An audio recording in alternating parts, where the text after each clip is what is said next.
O'zbeklar replarimiz, rep bo'lmasak ham sheplarimiz. Opa yarim kechasi sut qatorda nima qilyapti? Ukat qabriston mahallaga tashab qo'ying, tomog'im o'g'ilib qolgan. O'tiring xola, o'tiring. Assalomu alaykum xola. Va alaykum assalom. Go'shtni tushirmabman. Bismillahirrohmanirrohim.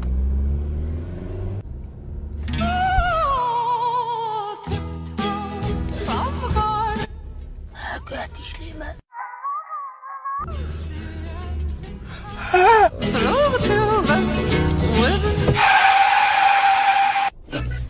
Jon opa, iltimos tushing, men yo'nalishim o'zgarib qoldi. Men boshqa taraf bilan ketadigan olib qoldim. Uka mahallamga olib borib qo'ying.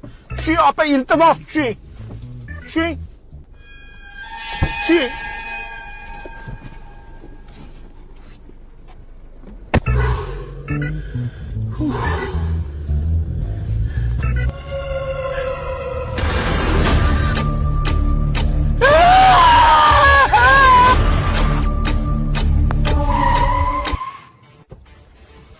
Jon opa, meni nimaga qo'rqitaveryapsiz? Atalar chiqib qoldi, mendan nima xohlaysiz? Befarosat buni eshigi etagimda qisib qoldi. To'xta desam to'xtamaysan.